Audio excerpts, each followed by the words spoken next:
Hello and welcome to Countdown. I'm Scott Leber. He is David Greenberg, and we're glad you could join us for our midweek digital high school football show as we count down to the action each week. As always, we'll discuss the upcoming games for this weekend. We'll feature Belvedere North quarterback Mason Weckler in our 2-minute drill and bring you our Week 5 stat stuffers, MVP, and our top plays. Plus, Candace King will tell us what we can expect weather-wise this weekend.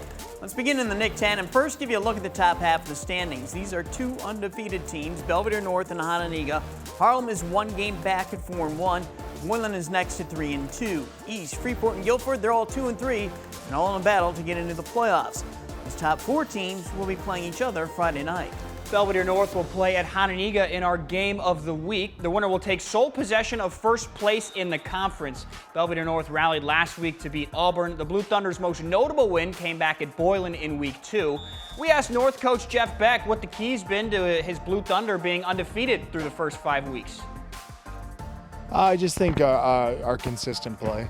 We've been pretty consistent in all 5 of the games, and we've made mistakes, but not too many mistakes. We've been pretty good about penalties, and we have had some turnovers on offense, but we've kind of cut down on that, and defensively just not giving up the big play, and playing sound, disciplined defense. So really a combination of things. We got a pretty good core.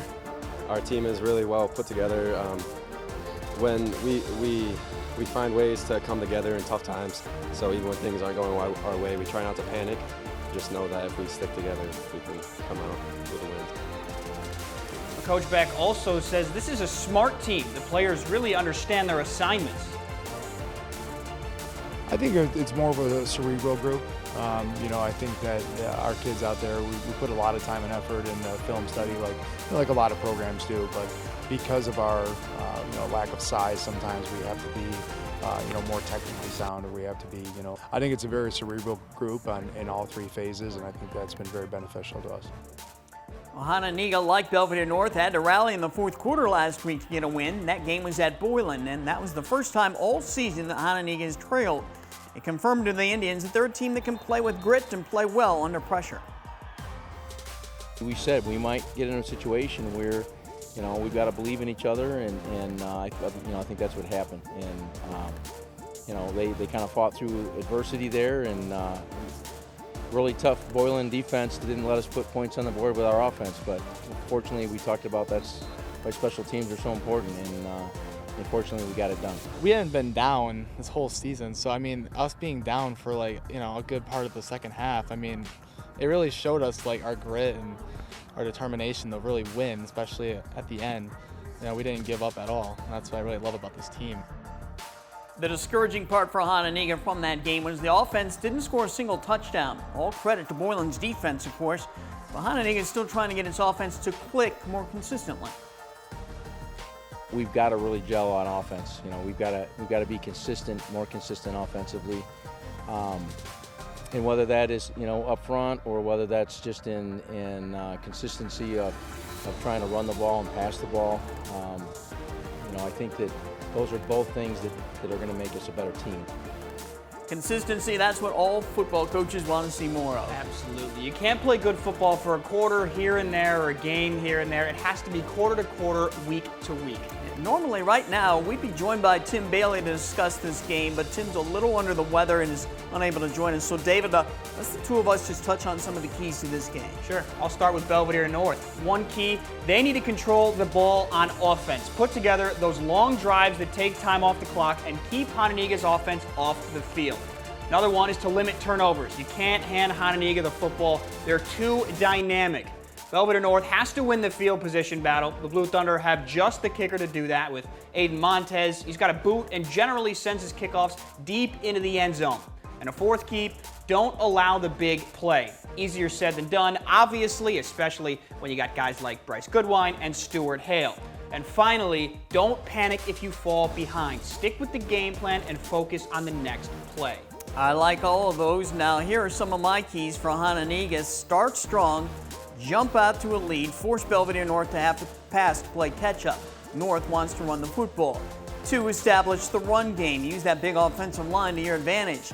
I love how hard Stuart Hale ran with the ball last week at Boylan. He just couldn't rip off the big one on offense. If Hononegah can get its run game going, that might also help facilitate the passing game. Stick to their assignments on defense. You don't see a lot of offenses these days like Belvedere North that run a lot of option plays. And be special on special teams. Hononegah has been fabulous in this category. That's what won the Indians the game last week at Boylan. Let's get into the other big Nick 10 game Friday night, Boylan at Harlem. This is a game we all wanted to see last spring, but we didn't get to because Boylan got shut down by COVID. That game could have determined the Nick 10 championship. The key here for Boylan is to bounce back emotionally from that tough last-second loss to Hononegah last Friday. And for Harlem, they need to win to stay in the running for the conference championship. The Huskies' defense has been rock solid, and it's given up only 48 points this season. That is the fewest in the conference. And they did a good job of shutting out East last week. In fact, the last 2 weeks, the Huskies have posted shutouts. 2 weeks ago, they did it to Freeport. The Huskies are also looking for some offensive consistency. I could see this being a very physical defensive battle with these two teams. Well, these are the other Nick 10 games that will be played Friday. Auburn at Belvedere, Guilford at East, and Freeport at Jefferson. That second game, Guilford against East, is a big one from a playoff standpoint for both of those teams. We want to rewind to last Friday night for a second, to this moment before the coin flip of the East Harlem game. Harlem's football team and player Timothy Wessels presented his number 45 jersey to the family of late East ERABS player Mason Hayda, who died in a car accident early this season. Hayda wore number 45 for East. Wessels switched to number 90 for the game last Friday. It was Harlem's way of honoring Mason Hayda's memory. Unfortunately, another Northern Illinois football team and school has been going through what East went through. Yeah, Rock Falls football player Brock Parker died last Friday from injuries he sustained in a car accident the previous Friday. Parker's the son of Rock Falls head coach Kevin Parker. Rock Falls still played its scheduled game last Friday night at Genoa Kingston because they felt that's what Brock would have wanted them to do. Schools around the Big Northern Conference and around the area have reached out to Rock Falls expressing condolences and support on social media. Some schools have also raised money for the Parker family to help pay for funeral expenses. And you saw some of that last week, too. I did, yeah. I was at Stillman Valley, and they were doing just that. All right. Well, I've seen this happen, sadly, too many times over the years where an athlete or cheerleader or coach dies, but always the surrounding schools rise up and support each other, and that part is great to see. Well, this Friday night, one of the key games in the Big Northern Conference will be Stillman Valley playing at North Boone. The Cardinals won the last 4 games. You've seen them in the last 2 weeks, David. That I have. The Cardinals have looked very good, especially 2 weeks ago when they handed Dixon its first and only loss so far. Stillman's got its running game going, and they've played great on defense since their opening loss at Byron. I'm eager to see how that defense matches up with North Boone's passing game. That will be a good chess match. North Boone is 2-3. This isn't a must-win game for the Vikings, but it's very close to it. If they lose to Stillman, they'll have to win out the final 3 weeks to have a shot at the playoffs. Winnebago is a big game Friday night at Rockford Christian. The Indians can even their record at 3-3 with a win and stay in the conversation for the playoffs. The Indians have made big strides offensively the last 3 weeks, and running back Michael Cunningham has emerged as a major force. He leads the conference in rushing yards, and he scored 10 touchdowns, good for second in the conference. You have to imagine that train isn't slowing down this week as Winnebago will face Rockford Christian. The other big Northern games Friday will be Byron at Rock Falls, Dixon at Rockford Lutheran, and Oregon at Genoa Kingston. And barring something unforeseen, we'd expect Byron, Dixon, and Genoa Kingston, the top teams in the conference, to make more hay this week. Let's move to the NUIC. Lena Winslow is the lone undefeated team at 5-0. DuPec lost that epic battle with St. Teresa last Friday, but since that was a non-conference game, no harm done for the Rivermen. They're still 4-0 in the conference.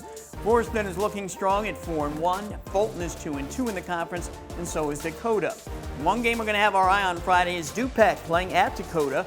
You know the Rivermen want to get back on the winning track after last week. At the same time, they can't get caught looking ahead to Lena Winslow next week.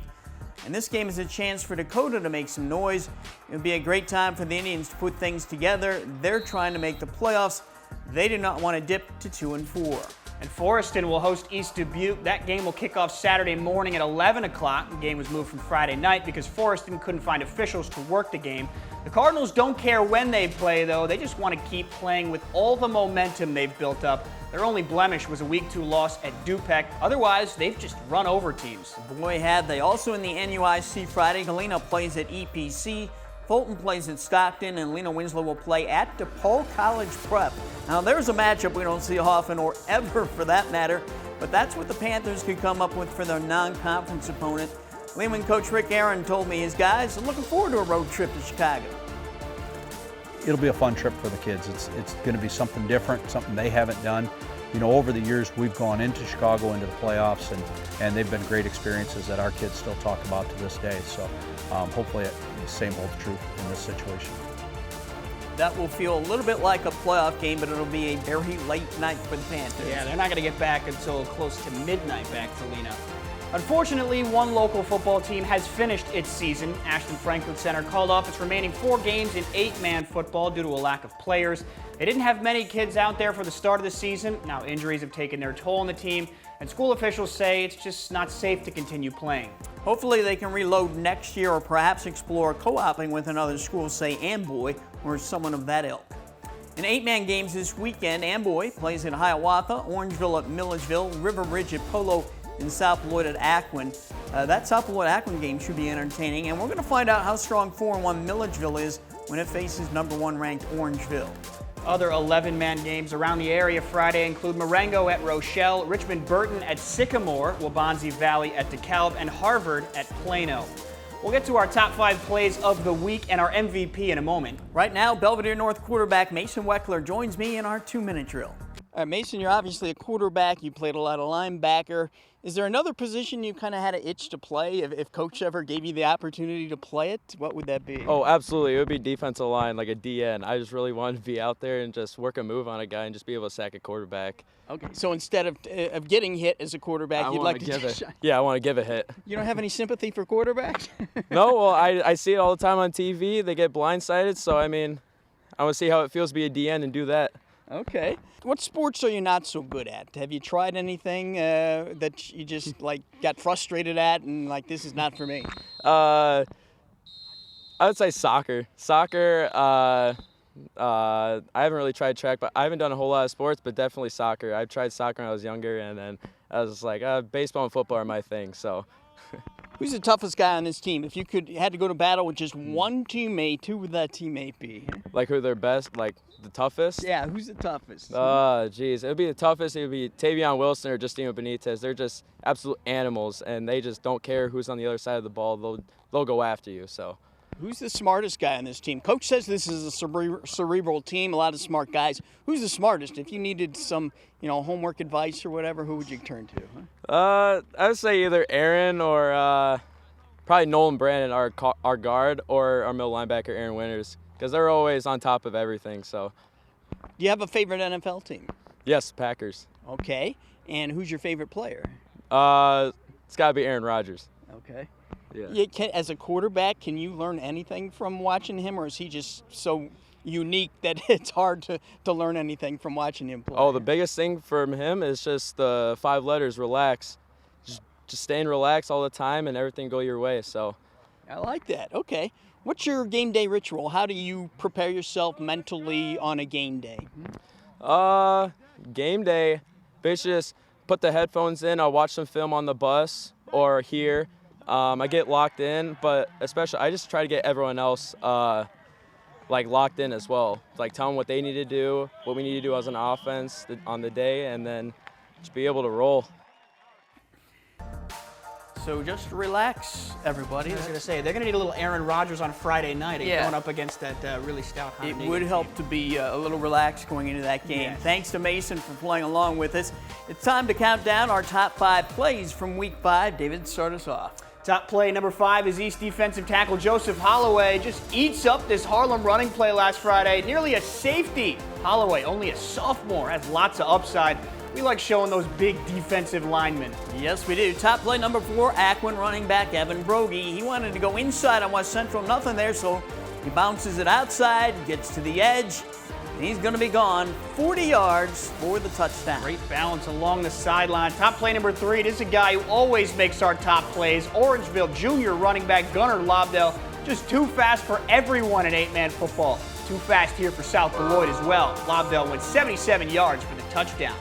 Top play number 2 is turned in by Boylan running back Makai Glover. He takes the handoff in the rain against Hononegah in the 4th quarter, and he was determined to get into the end zone. Even though a Hononegah defender had the angle on him, Glover got in with some good speed and a whole lot of determination. Give him a little shimmy shake. Number 1 play from Week 5, obviously, Hononegah senior kicker Bryce Goodwine. Cool as can be. booting a 36-yard game-winning field goal with 1 second on the clock to lift the Indians past Boylan 16-14.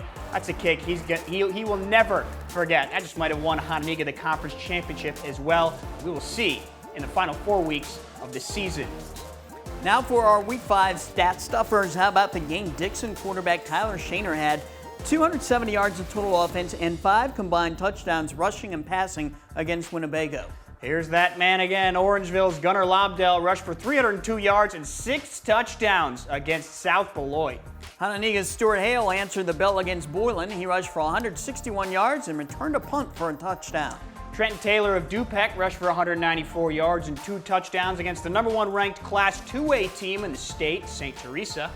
Winnebago's Michael Cunningham rushed for 162 yards and a touchdown. He also had 6.5 tackles on defense at Dixon. Guilford's Javon Jones rumbled for 153 yards rushing and 2 touchdowns against Freeport. Harlem's ADRIAN Palos rushed for 3 touchdowns against East. He also racked up a bunch of tackles at linebacker as usual. And Aquin's Evan Brogy did what Evan Brogy does, scored 5 touchdowns for the Bulldogs against West Central. Our Week 5 MVP is Hononega's Bryce Goodwine. He was 3 for 3 in field goal attempts at Boylan, including the game winner at the end. And he did that in the wet conditions and never flinched in what was a huge game. Well, let's get into some weather numbers now. Here's Candace King with what type of conditions we can expect Friday night. Thanks so much, guys. You know, last Friday we had to deal with the rainfall and a steady rain in some places, and it was kind of a chilly rain too. This Friday, I think it's just going to be cloud interference that we have to deal with. You don't have to deal too much with those showers. Now, there is a chance that we could see a sprinkle or two, especially to the north and northwest, but it's mostly the cloud cover that we'll have for the Friday evening, Friday late evening. Temperatures, after warming into the low 80s during the afternoon, will drop off into the mid 70s as the sun gets ready to set, and then down into the upper 60s. And it's as the sun sets, we might start to see a couple of showers begin to work in as we hang on to that mostly cloudy sky. Scott, David, back over to you. Thanks, Candace. Be sure to join us Friday night for all the Week 6 highlights on Overtime. That comes your way live at 11 p.m. on Fox 39. It will also be rebroadcast on Fox 39 Sunday mornings at 9.